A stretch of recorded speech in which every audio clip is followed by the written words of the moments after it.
Pues parece que ya estamos conectados. Muy buenas tardes a todos. Bienvenidos a esta edición de la charrería como patrimonio cultural de la humanidad. Mi nombre es Antonio Huerta, saludándolos desde Springfield, en el estado de Oregón. El día de hoy hablaremos sobre dos temas simbólicos en el tema de la charrería que distinguen a la equitación a nivel mundial, haciendo la única de México. Para ello, nuestro invitado de honor, el autor e investigador don Alfonso Reséndiz Núñez, nos hablará del tema. Don Alfonso es originario del estado de Hidalgo, donde adquirió el gusto y el amor por los caballos y por consiguiente de la charrería. Posteriormente, él se tituló de la universidad y fue profesor en distintas universidades de prestigio en la Ciudad de México. En agosto del 2021 publicó su primer libro titulado Los primeros herraderos, Puerta de la Charrería y su imbricación con el mestizaje. Y en diciembre del año pasado o del 2024 publicó su segundo libro, del cual nos va a hablar el día de hoy, Dos símbolos de mexicanidad. En este libro, don Alfonso explora características únicas de la charrería.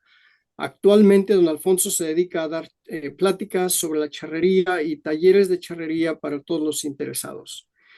Antes de comenzar, me gustaría recordarles que pueden hacer sus preguntas y comentarios en el chat durante la presentación, y de ahí abriremos espacio a atender sus dudas, preguntas, comentarios o cualquier tema que quieran tocar, obviamente referente a la charrería. También les recordamos que esta presentación va a estar grabada o quedará grabada en nuestras redes sociales, @comunidad y herencia cultural, en Facebook y en nuestra página de YouTube. Don Alfonso, bienvenido. Para todas las personas que por primera vez, que escuchan o que nos ven por primera vez y que no saben mucho sobre la charrería, ¿nos puede brevemente hablar desde su punto de vista qué es la charrería? Todo gusto. Muy buenas noches a todos. Gracias por estar conectados. Gracias a Herencia Cultural por la oportunidad que me da de hablar con su audiencia. Bueno, la charrería es la equitación a la mexicana. Eh, Así de sencillo lo define la Enciclopedia de México. Pero si profundizamos en qué es esa equitación, tenemos que es una equitación característica y distintiva por tres elementos que surgen en México. O sea, es una equitación que se practica en una montura, en una silla que lleva una cabeza, en donde se envuelve la reata como una polea. Esa es la función de la cabeza de silla mexicana. El otro elemento distintivo es justamente la reata, que puede ser una reata elaborada con isle de los magueyes existentes en México, que abundan en la parte central de México. Esta es un segundo elemento, pero también puede ser una reata o soga, que le llamamos acá en México, que se elabora con cuero crudo, cuero de vaca, que no es curtido, se tuerce, se trenza y también sirve para lazar, sobre todo en las zonas tropicales, en las zonas de mucha humedad. El tercer elemento distintivo es la rienda, que se maneja con una sola mano. O sea, se emparejan las dos correas que salen del el freno del bocado del caballo, y se maneja ya emparejadas con una sola mano, a diferencia de todas las demás equitaciones que llevan dos correas independientes que se pueden manejar con una mano, pero que prácticamente siempre se lleva sostenida con las dos manos: la equitación inglesa, la francesa, la propia equitación española, de donde derivamos. Esta, digamos así, a grandes rasgos, sería nuestra charrería, nuestra equitación a la mexicana. Y luego, ya con estos elementos, se practican suertes que provienen del campo, con el manejo del ganado vacuno y el ganado caballar. Ahí surge la charrería en el campo como una necesidad de trabajo. Entonces la podemos derivar como una cuestión de trabajo y ya en el último, a principios del siglo XX, se empieza a ir a las ciudades y hoy se convirtió en un deporte nacional. Muchísimas gracias, don Alfonso. Cuando guste compartir su pantalla para empezar, una vez más me gustaría recordar para todos los presentes, pueden hacer sus preguntas, ya sea que las escriban, pero pueden, durante la presentación, pueden escribirlas en el chat y después abriremos espacio para abordar los temas con los que gusten compartir o hablar o que don Alfonso nos expanda un poquito. Eh, Entonces, con toda confianza pueden hacer sus preguntas o comentarios y de ahí abriremos espacio para atenderlas. Muchísimas gracias. Perdón, don Antonio, pensé que usted nos iba a compartir las imágenes, no la tengo preparada, si usted la puede tener ahí a la mano, Sí, claro que sí, por favor, disculpe. no se preocupe.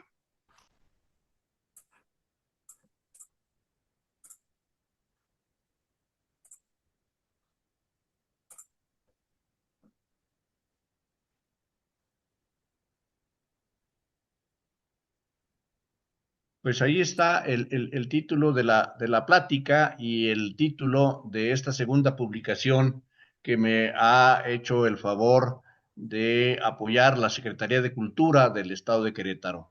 Quiero platicarles al público que nos escucha el porqué del título, dos símbolos de mexicanidad. En el interior del libro vamos a encontrar dos temas que son distintivos y que son representativos de México.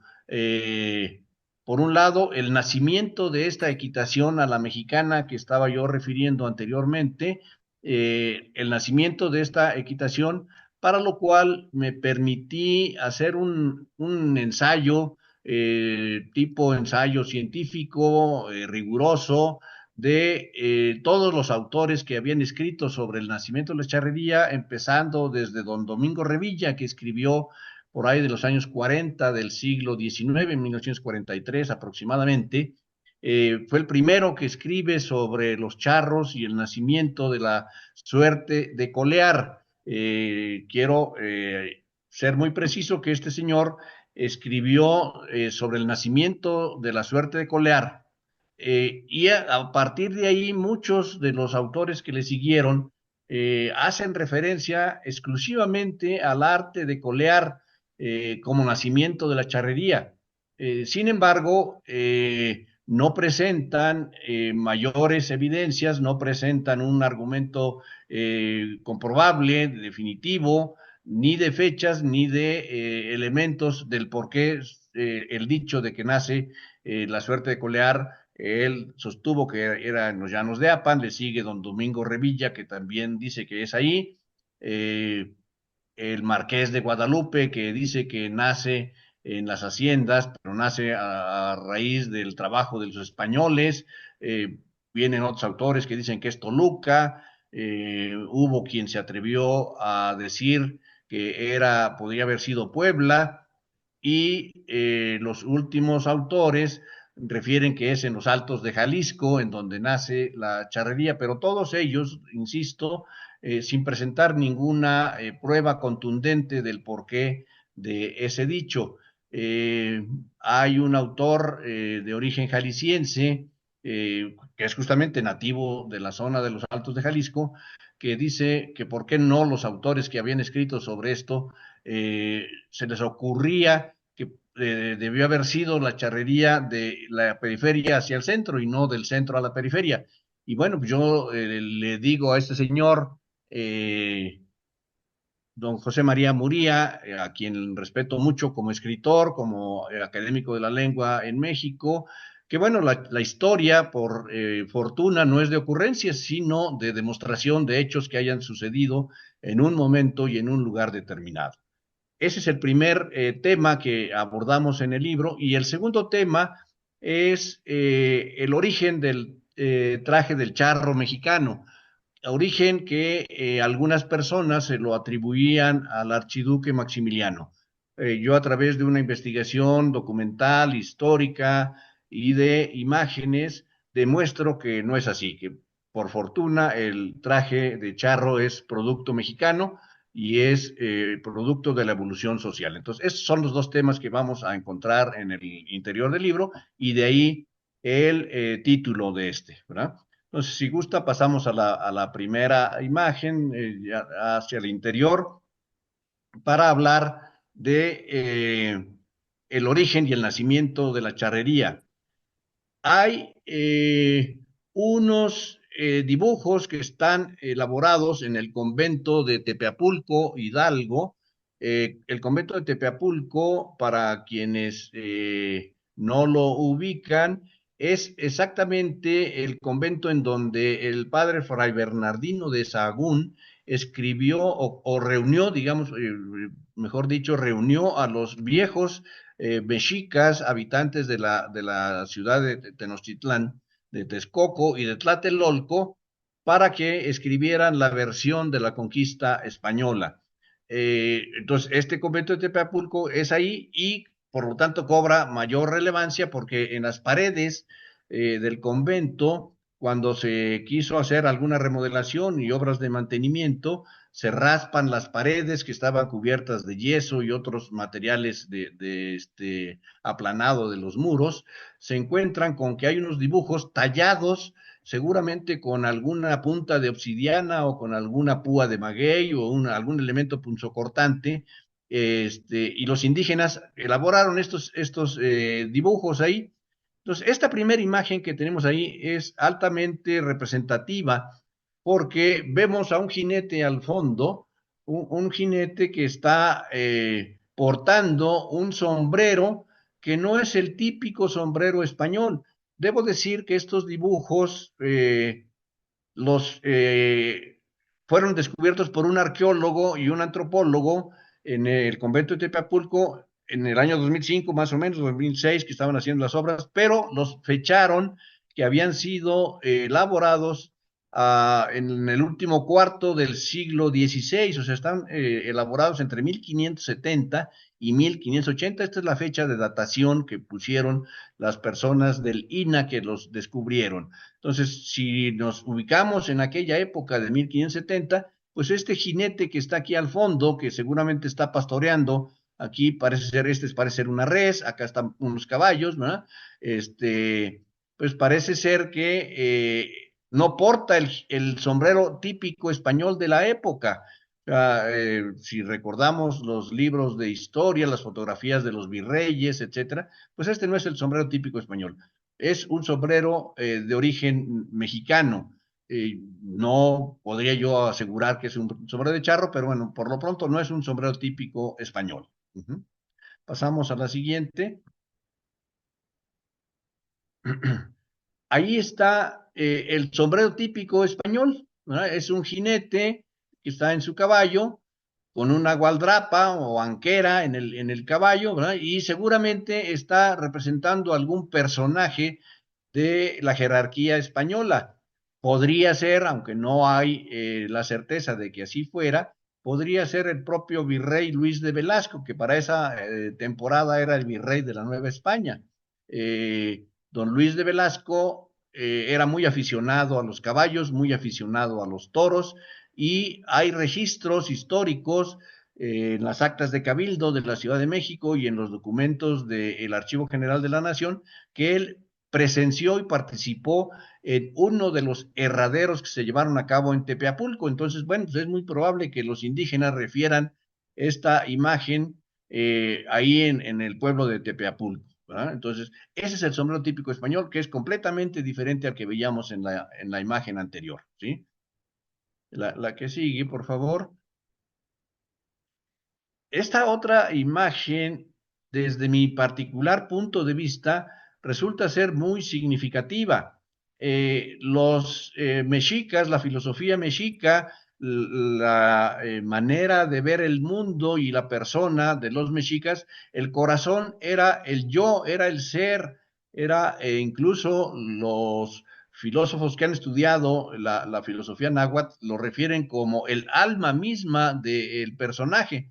Entonces, el hecho de que haya un caballo ahí al centro, encerrado en un corazón, pues si lo asociamos con lo que hoy representamos o representan los jóvenes, ¿verdad? Cuando quieren manifestar el amor hacia otra persona, pues lo encierran en un corazón. Entonces, bueno, esta cobra significación porque pues la conquista de la Gran Tenochtitlán, la conquista de México, con las grandes batallas, las grandes derrotas que sufren los naturales de estas tierras mexicanas, pues sucede en el año de 1521, o sea, los primeros años del siglo XIX, el primer cuarto, y para el último cuarto de ese mismo siglo ya representan al caballo encerrado en un corazón. Quiere decir que ellos ya se habían apropiado la figura del caballo, desde luego ya se habían montado en él, porque los primeros permisos para que monten a caballo se otorgan en 1536, entonces para esta fecha pues llevan por lo menos 34, 35 años ya de montar a caballo. Entonces tiene mucho valor significativo esta figura. Esta figura, a pesar de lo poco claro que eh, podría ser un resumen del trabajo entre españoles, que aquí está un personaje español, aquí está el típico sombrero español, aquí lo vemos, ¿sí? Y está montado en un caballo y a alguna distancia corta está una res y se ve que está picando a la res con la garrocha, ¿sí? Entonces, este es un primer elemento del trabajo que hacían los españoles con el ganado vacuno en esas zonas. Pero inmediatamente abajo de esta figura está otra res y hay una mano que se extiende casi como si fuera de hule, como si fuera una reata más que una mano, ¿verdad? No se aprecia aquí la mano, pero aquí está otro jinete y si somos curiosos y vemos con detalle y podemos aumentar, desde luego no lo vamos a hacer ahorita, pero en el libro está la propia imagen, si la pudiéramos aumentar con una lupa, vamos a ver que no es otra vez el típico sombrero español, sino es un sombrero diferente, lo cual nos habla de que pudiera ser un indígena o un mestizo joven, ¿verdad? De aquellos primeros años del mestizaje. Y hay otra representación, la vamos a ver más adelante, que entonces esta mano, esta línea que ve aquí representa la mano que está agarrando la cola de una red. Entonces, podría ser los primeros indicios de que se trabaja ya las colas a las reses en aquella época. Esta otra figura de esta res que está aquí también tiene una línea que sale y se dirige a otro jinete que está acá atrás, ¿sí? Esta línea, bueno, la vamos a ver también más adelante, es una reata, una soga que está lazando las patas traseras de esta res. Entonces es otra tarea, ahí está es otra tarea de la charrería o adelantada en aquella época el trabajo de la soga hacia las reses en el herradero de Tepeapulco, ¿verdad? Trabajadas por separado, este señor antropólogo hizo este trabajo de separación y analizar los dibujos por separado. Y bueno, pues a mí me facilitó, una vez que encontré la publicación de estos señores, me facilitó la interpretación y el plasmarlos como apoyo visual para mi trabajo del libro. Entonces, aquí está el jinete con un sombrero diferente al sombrero español, ¿sí? La rienda del caballo, seguramente la montura, los primeros trabajos de las monturas indígenas, pero está sujetando la cola de la res. Entonces ahí está las primeras imágenes de las colas hacia las reses en el año de 1570, 1580, ¿verdad? Vemos la siguiente y ahí está representada esta soga. Aquí está la res que veíamos al centro y aquí está la línea que salía de aquella res y va hacia este otro jinete que tampoco trae sombrero típico español. Entonces, pues lógicamente no eran los españoles los que estaban haciendo esta labor con las con la soga y con la mano en la cola de las reses. Ya eran los indígenas o los mestizos, ¿verdad? Tenemos otra figura de la charrería en sus inicios. eh, el señor arqueólogo, antropólogo que hicieron el descubrimiento de estos dibujos, refieren que esta línea que pintaron aquí los indígenas significa que los caballos están corriendo en una cima, o sea, van hacia la altura de una cima, seguramente van corriendo en un cerro, hacia la parte alta del cerro, y aquí claramente vemos una figura humana que parece ser que le está brincando al lomo de este caballo, o sea, no está montado todavía en el caballo, pero seguramente esa es la intención, ¿verdad? Toda la intención de poderle montar al lomo de este caballo que va, desde luego, va sin montura, va sin silla y sin rienda, sin ningún aditamento adicional en la cabeza. Puede ser tratarse, desde luego, entonces, de un caballo salvaje, ¿verdad? Entonces, podría ser, pues, las primeras intentos, esfuerzos de los indígenas por domesticar los caballos, ¿verdad? Entonces, aprovechaban cualquier oportunidad para subírsele al caballo. Aquí está otra imagen en donde ya está otro jinete, ¿sí? En un caballo que no tiene silla y tampoco lleva rienda. Entonces también debe tratarse de un caballo salvaje a donde ya se le montó un jinete. Vean aquí, pues la figura ya está sentada sobre los lomos del caballo, ¿verdad? Entonces es otro dibujo que nos muestra ese trabajo ya con los caballos.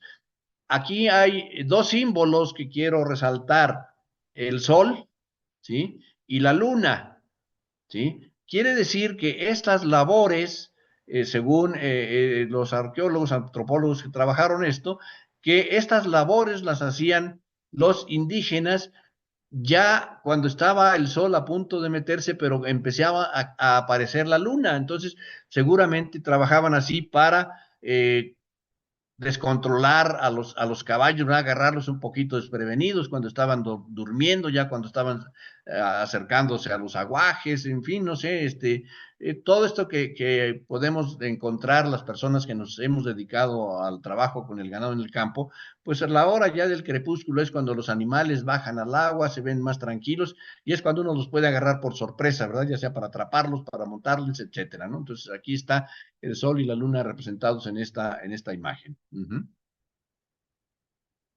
Bien, hay muchas otras imágenes que desde luego no las vamos a poner aquí porque nos tardaríamos mucho. Incluso hay algunos dibujos de tauromaquia que sí los pongo en el libro, pero ya para ahorrar tiempo no los ponemos en esta presentación y pasaremos al segundo tema.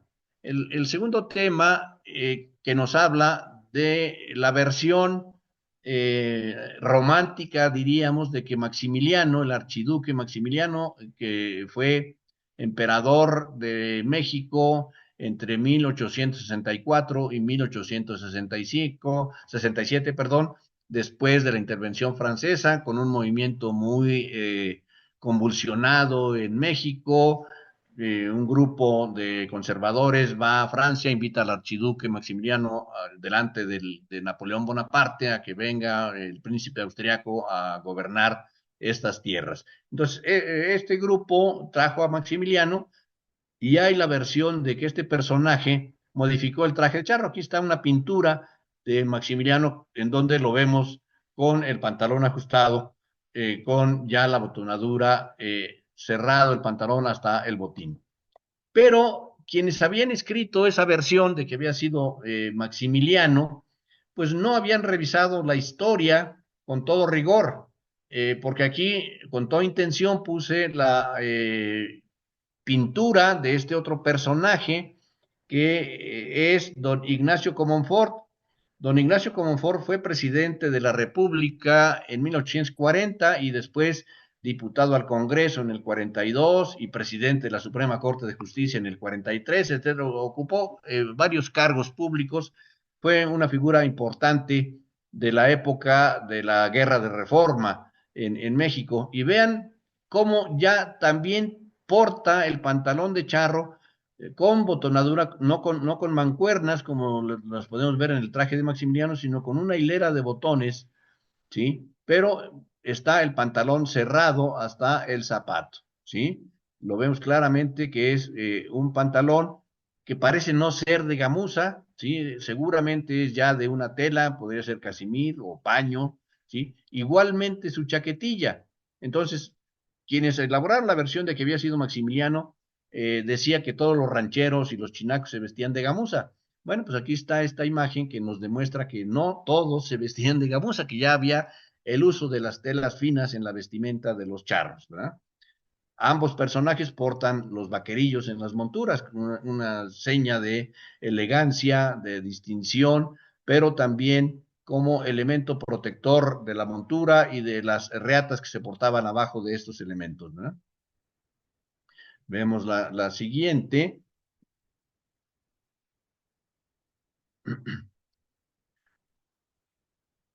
Son unas fotografías de chinacos y de charros.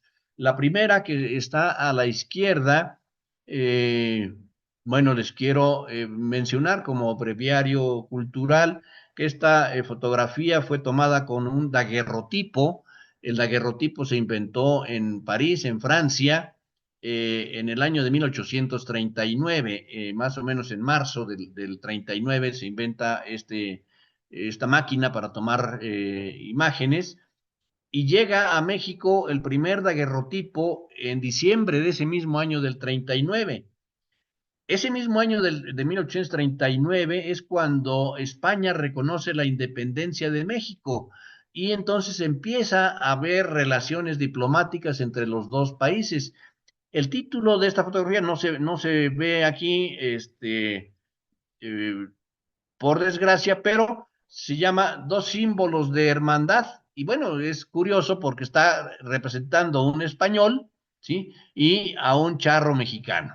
Y vean también, el pantalón ya es cerrado hasta los zapatos, ¿sí? Es cerrado completamente el pantalón. Si bien es cierto que no es un pantalón ajustado como el que ya llevamos hoy, pero también puede ser producto de la época. Estos pantalones se llamaron pantalón balón, que era un pantalón muy amplio y seguramente eran copiados de los primeros pantalones largos que vestían los ingleses que empezaron a visitar el país después de la independencia nacional. Entonces hay un flujo de ingleses y ellos fueron los que trajeron ese pantalón. Entonces, bueno, están aquí tanto el personaje español como el mexicano con los pantalones ya largos, ya no es el pantalón clásico que usaban también los españoles, los salmantinos, los sevillanos, etcétera, ¿no? Ya es un pantalón largo, ya está cerrado. Este otro personaje que está a la derecha es un chinaco, es un jefe de una partida de chinacos, es el capitán Rionda, que fue jefe de chinacos, pero vean también cómo trae un pantalón con botonadura y ya está cerrado su pantalón hasta la orilla, hasta abajo, hasta el zapato. Y parece ser que también es un pantalón de tela y porta una chaquetilla de tela igual que la que portaba don Ignacio Comonfort. Es curioso que traiga la misma combinación, pantalón gris y pantalón negro. Podría ser significativo de un cierto estatus social, ¿verdad? O sea, porque don Ignacio Comonfort, repito, fue presidente de la República, fue presidente de la Suprema Corte, etcétera, y su retrato porta esta misma vestimenta y este capitán de chinacos, pues trae la misma combinación, chaquetilla oscura y pantalón gris. El sombrero, pues es el clásico sombrero de la época, el sombrero que le llamamos castoreño, ¿sí? Sombrero de chinaco, una copa aplanada, achatada, redondeada, igual que este sombrero que está acá de este otro charro, ¿verdad? ¿Sí? Este personaje, Rionda, no trae la típica mascada del chinaco. Eh, Pareciera ser que trae un moñito pequeño o una corbata como la de los trajes elegantes, de los trajes de etiqueta, ¿verdad? Sí, entonces es otra característica que nos hace hablar ya de cierta distinción social en este personaje. Uh-huh. Estos son otros dos fotografías también tomadas con el daguerrotipo. Un charro vemos claramente el sombrero, el mismo tipo de sombrero castoreño, copa redondeada, ¿sí? Pero el pantalón es otra vez cerrado hasta el zapato, no se distingue claramente por la posición que está sentado el charro, pero pareciera ser que trae una aplicación o una greca de una tela diferente en el pantalón, tela que también la vemos en la chaquetilla, en el cuello de la chaquetilla, pareciera ser que tratarse de una terciopelo, de una seda, de un satín, diferente a la confección de la tela general de la chaquetilla. Este señor pues sí trae la mascada anudada al cuello, ¿sí? Como la usaron muchos de los charros de aquella época. El siguiente personaje trae un traje de 3 piezas, ¿sí? Nótese claramente que trae la chaquetilla abierta, ¿sí? Usa el chaleco como los modernos que ya usamos ahora, trae la corbata inglesa, ¿sí? Y también trae el pantalón cerrado, pareciera ser que se trata de botonadura en el pantalón, llega a la botonadura cerrado hasta el zapato, ¿sí? Y lo característico de este personaje es que no lleva cinturón, no trae cinturón como lo señalábamos en aquella época. Esta fotografía es de previa a 1850. Entonces, bueno, pues esperaríamos que todos anduvieran armados con el cinturón, el revólver, etcétera, pero no, este personaje trae una faja, es el ceñidor típico de la época, ¿verdad? Entonces, ese es un elemento que vale la pena tomar en cuenta para aquellos que analizan la vestimenta y la vestimenta elegante, ¿sí? Aquí está la corbata inglesa, ya la chaquetilla con botones, el pantalón con botones, pero lleva no lleva cinturón, sino lleva faja.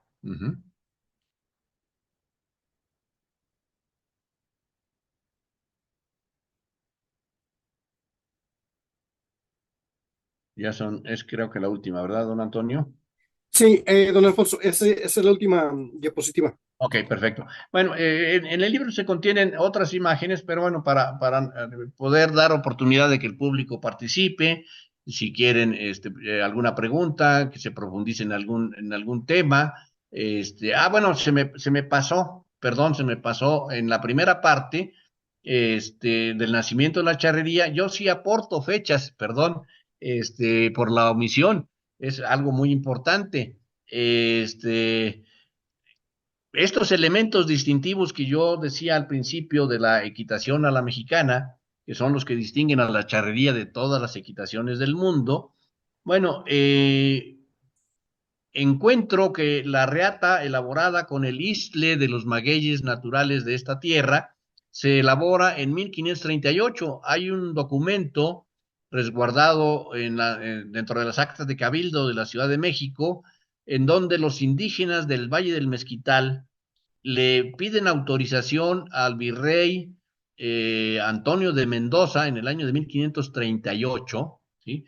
Para que les permita seguir fabricando las reatas, las jáquimas y otros enseres para los caballos, pero también vendérselo a los españoles. Recordemos que los españoles eran los propietarios, los dueños de los caballos, entonces a los indígenas les daban permiso de montar a caballo, pero ellos montaban los caballos de los españoles. Entonces, en 1538 ya elaboran las reatas y le piden permiso al virrey para comercializar su producto.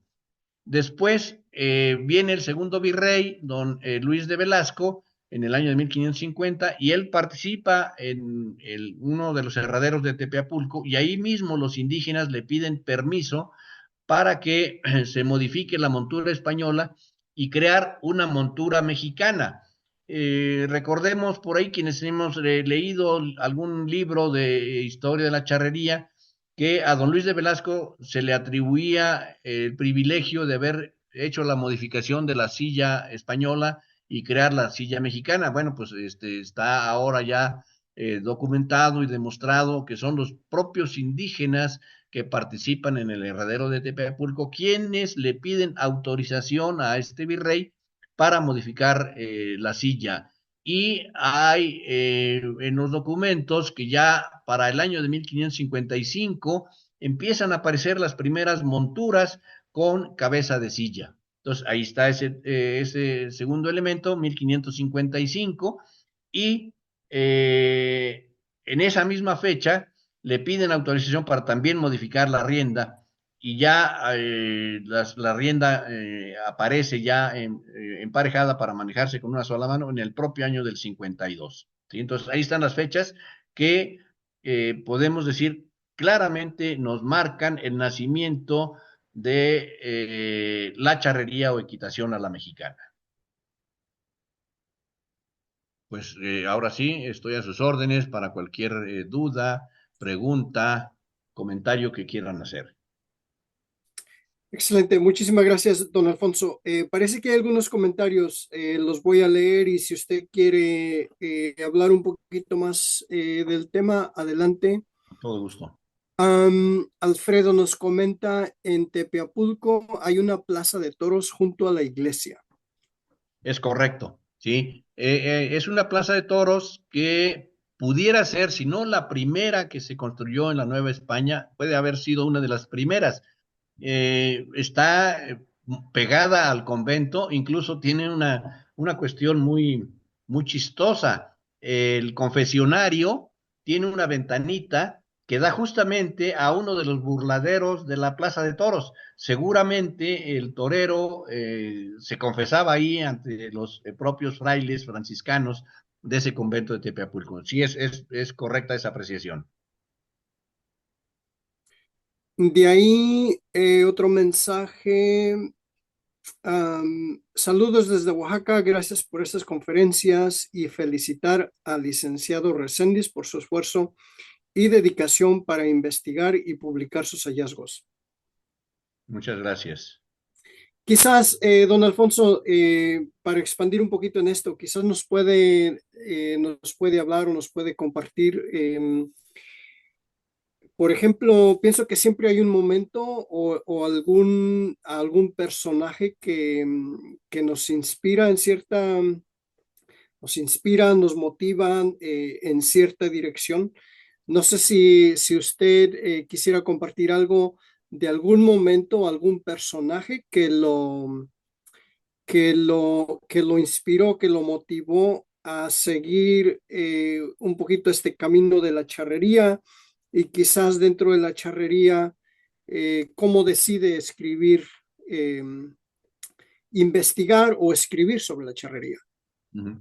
Bueno, pues usted decía en mi semblanza, soy originario de un pueblo pequeño, un pueblo rural que está en el estado de Hidalgo, muy cerca del Valle del Mezquital, la zona de Izmiquilpan, de Huichapan, y esta zona fue pues también una zona ganadera en aquellos años, ¿no? Cuando yo nací, que viví en un rancho propiedad de mi padre, el único medio de transporte que había para movernos del rancho al pueblo era el caballo. Quiero decir que en esa época no había carreteras en mi pueblo, ¿sí? Solo pasaba el ferrocarril que pasaba un día, una vez al día, con rumbo a la Ciudad de México y otra vez al día con rumbo a la ciudad de Guadalajara. Entonces, eran los únicos medios de transporte si queríamos salir del pueblo. Entonces, a caballo hacíamos todo. A caballo fui a la escuela, a caballo íbamos a comprar el pan y lo necesario para el bastimento de la casa.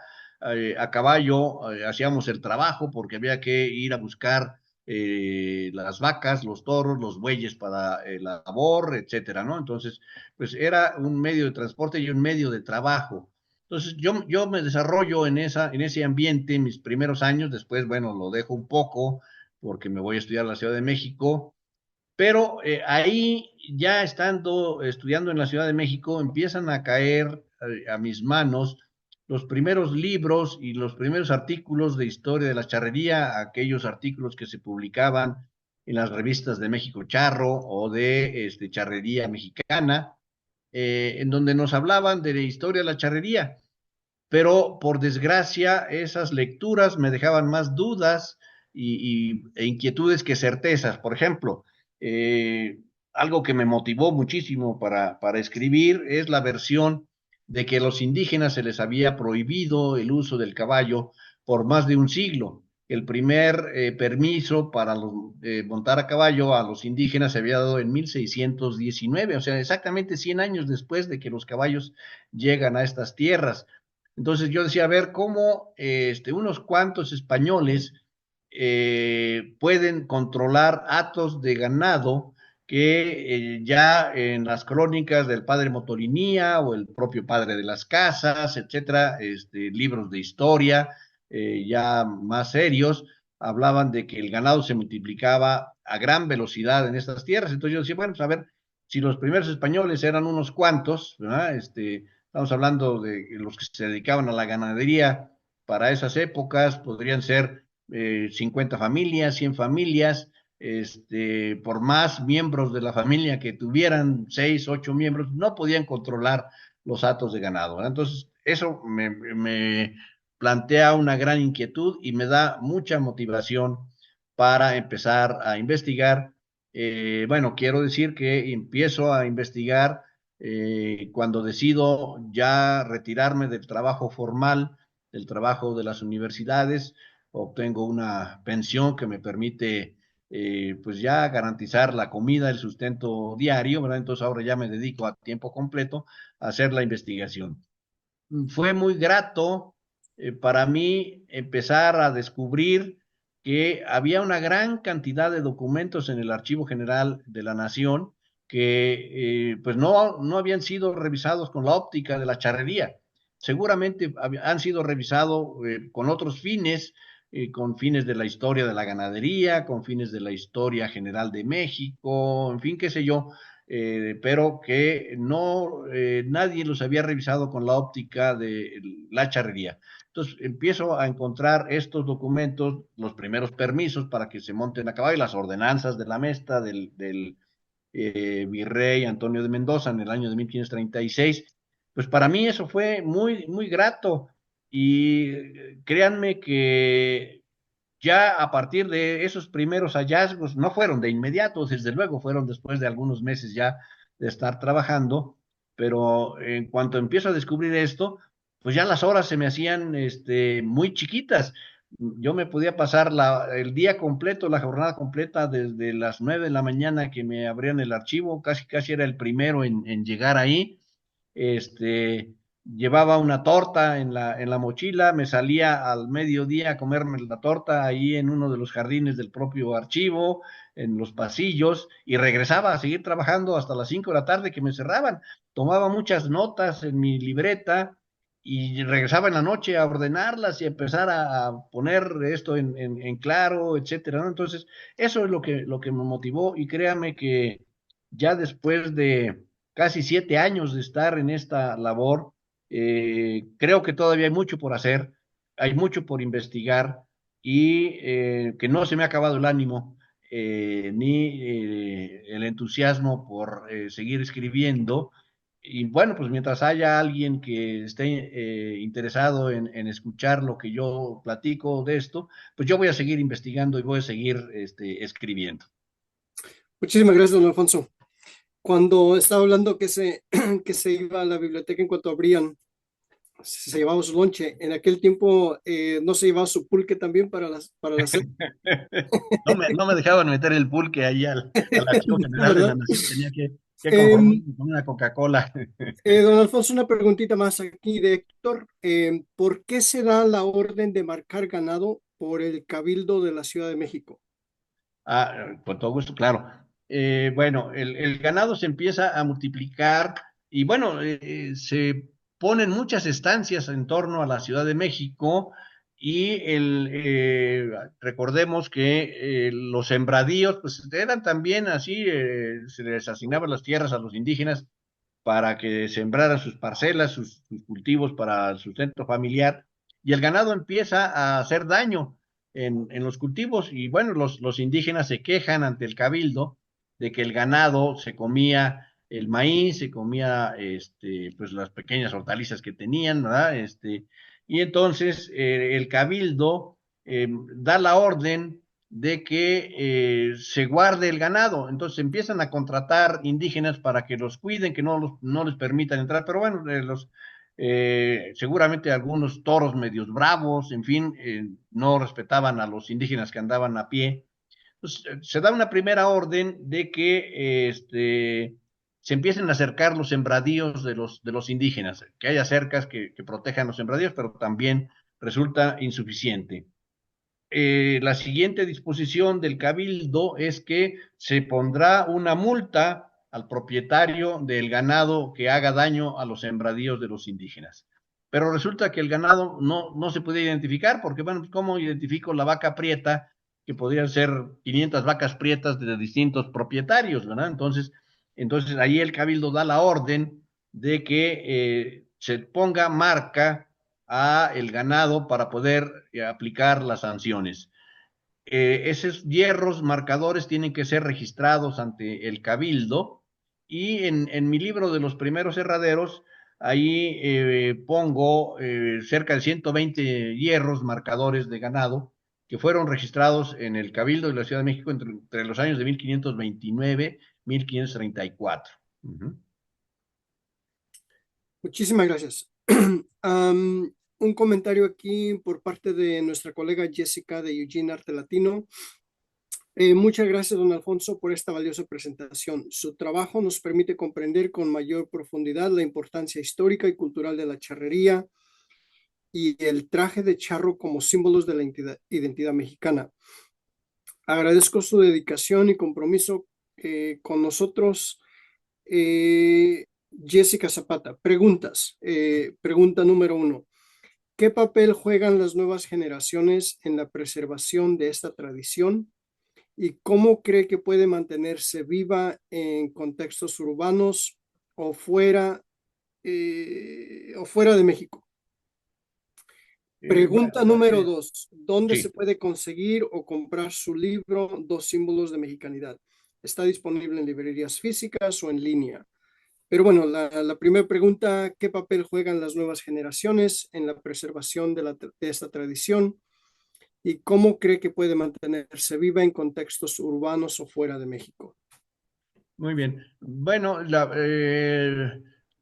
tradición deportiva, el trabajo deportivo de la charrería está estimulado, controlado, fomentado por la Federación Mexicana de Charrería, ¿verdad? Y ahí vemos que cada año hay una gran cantidad de equipos nuevos, de asociaciones nuevas, y vemos, yo veo con muy buenos ojos que hay una gran cantidad de jóvenes y niños que se acercan a la charrería. Eh, Se ha instaurado ya la competencia de los niños desde los primeros años, desde los 6 7 años, a que participen en equipos deportivos de charrería. Hay muchas escuelas de charrería en México y estoy enterado que también en la Unión Americana empieza a haber escuelas de charrería que fomentan el deporte con los niños. Y yo diría, nos hace falta fomentar más la cultura también, que los niños y los jóvenes comprendan estos datos de la esencia de dónde viene la charrería, ¿no? Hace relativamente poco tiempo, platicando con un grupo de amigos charros, ya no tan jóvenes, más o menos de mi generación, ya casi en la etapa última de la posibilidad de participar deportivamente, me decía, ¿y para qué me sirve conocer la historia de hace 500 años, refiriéndose al nacimiento de la charrería?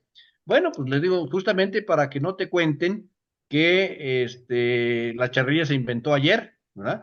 Tenemos que comprender que la charrería data de muchos años atrás y por lo tanto debemos preservarla y debemos conservarla. La charrería está muy ligada a la historia y al desarrollo de México como país.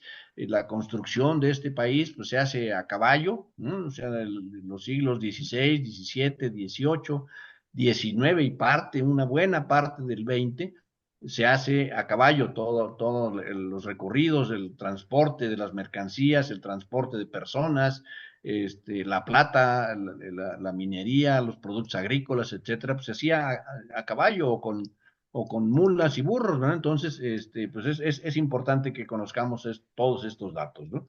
Entonces, también acercar a las nuevas generaciones a esta parte cultural resulta importante. La segunda pregunta tiene que ver con el libro, si no mal recuerdo, ¿sí? Con Sí, el libro. ¿dónde se puede comprar su libro? Correcto. Bueno, este está a la venta en la Federación Mexicana de Charrería, acá en la Ciudad de México. Está en una sastrería también de la Ciudad de México, una sastrería que se llama La Espuela. El sastre, amigo mío, me está haciendo favor de tenerlos ahí a la venta. Hay una dotación de los libros también en Mercado Libre. Se pueden acercar a la plataforma de Mercado Libre y desde ahí solicitarlos.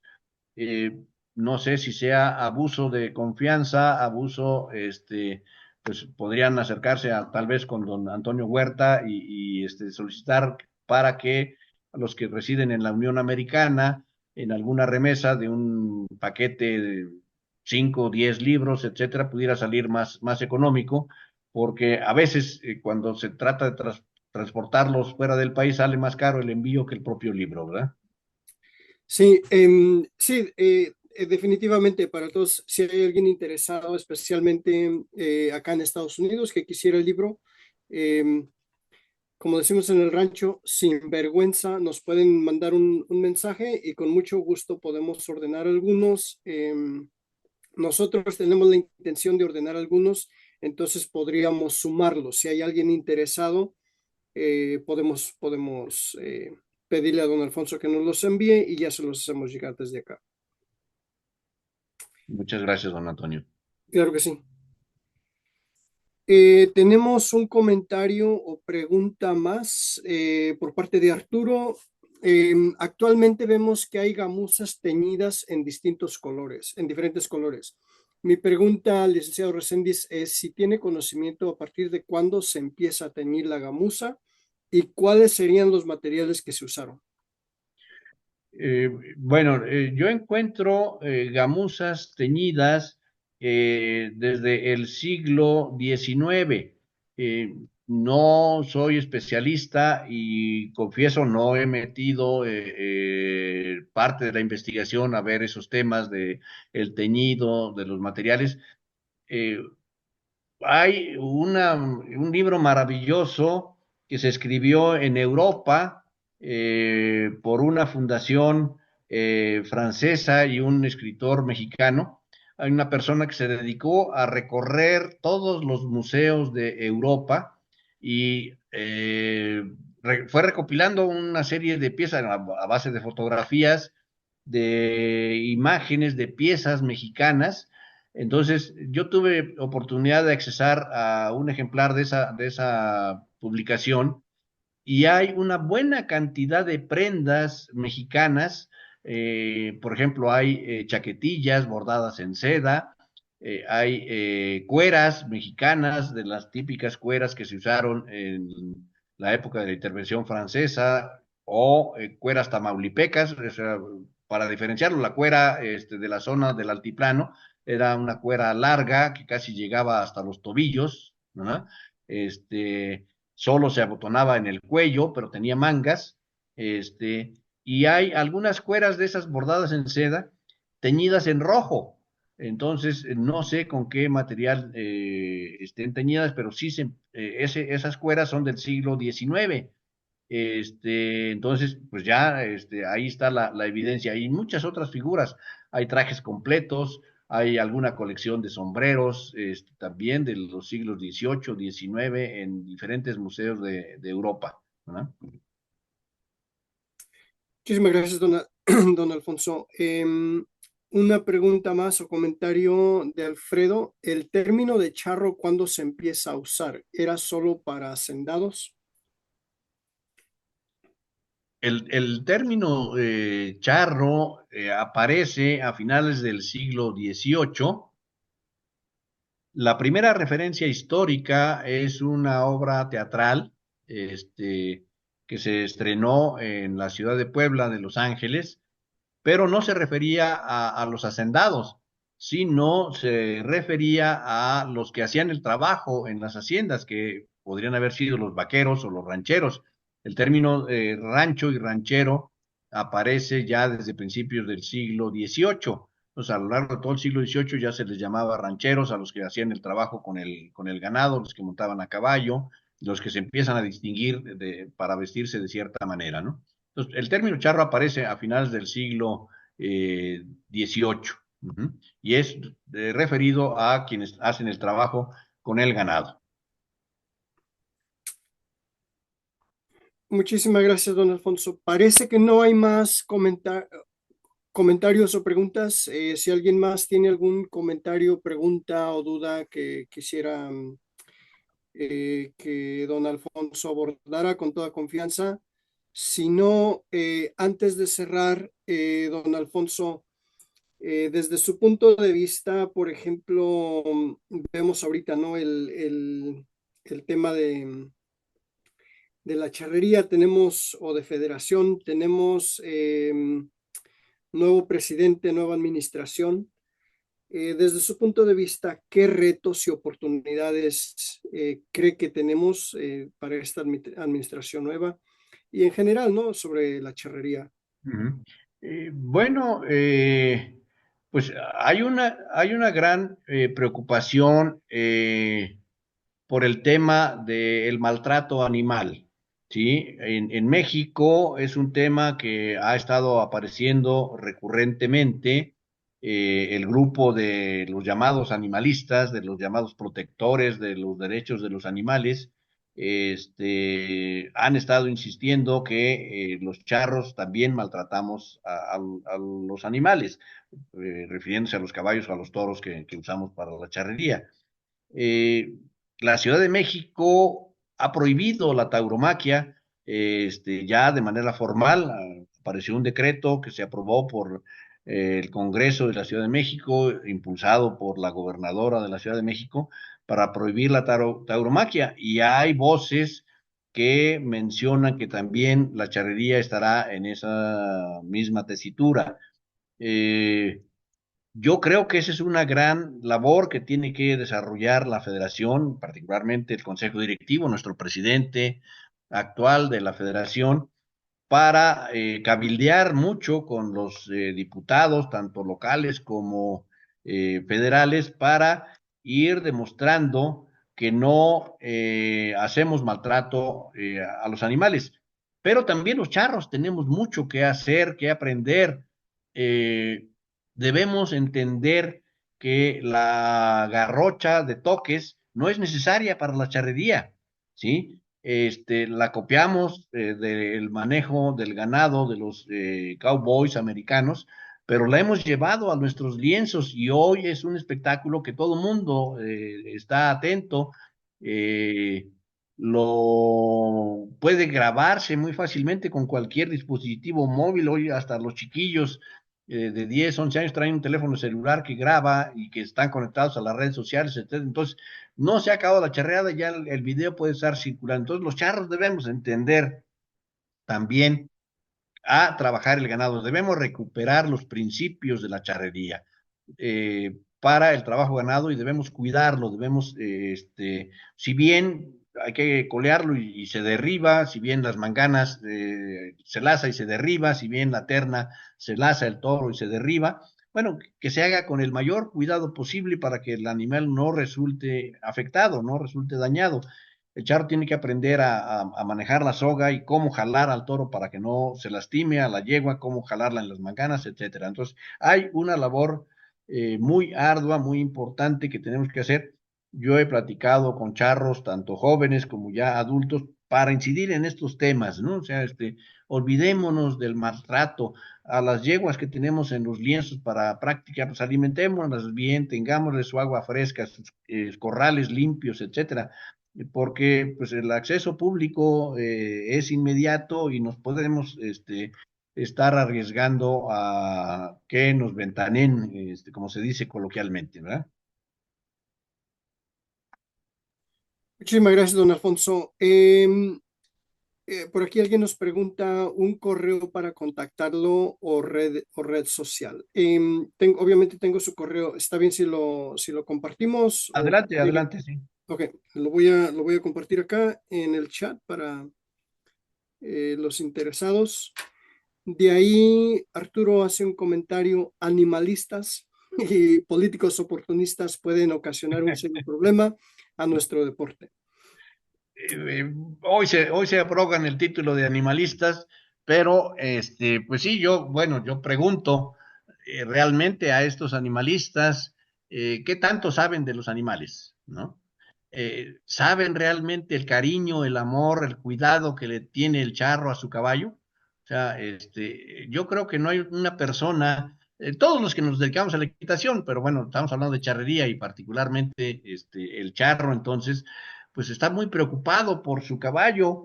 Primero, garantiza la comida del caballo que su propia comida, el charro, ¿no? O sea, el charro es capaz de comerse un bolillo o una tortilla al día, pero el caballo tiene que tener su paca de alfalfa y su grano asegurado, ¿sí?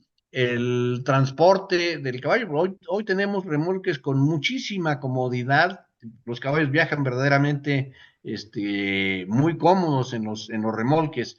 Eh, las caballerizas que yo conozco de todos los lienzos charros o particulares, pues son unas caballerizas que están con toda la comodidad, piso adecuado, buscan al veterinario oportunamente, le van a cambiar su herraje, cada determinado tiempo, no hay un periodo establecido porque todo depende del uso del caballo, el piso en el que camine, etcétera, pero sí buscan a los herreros y están muy preocupados por el cuidado. Entonces, yo no conozco una persona que se dedique a la equitación que trate mal a su caballo, ¿verdad? Hay verdaderamente un amor inmenso por ese compañero de trabajo, ese compañero de diversión, ese compañero de vida.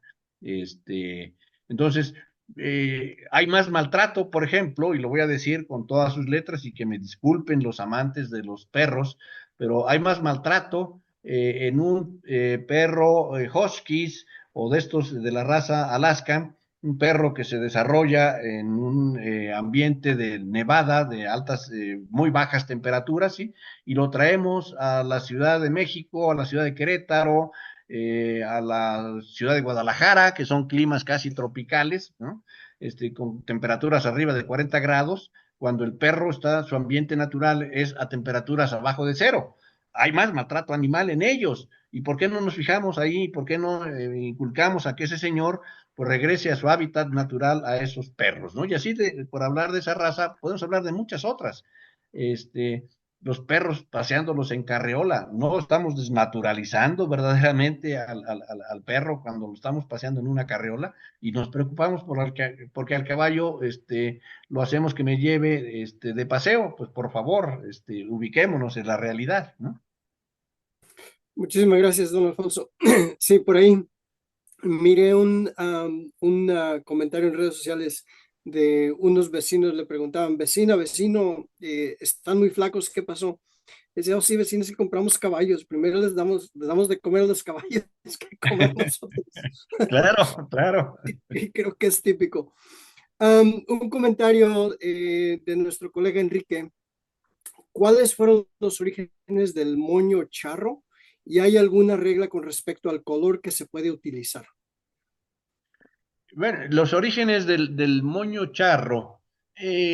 A lo largo del siglo XIX y XX hay una gran cantidad, y algunas vimos en las imágenes que mostré yo ahí, hay diferentes corbatas que se van usando a lo largo de la historia.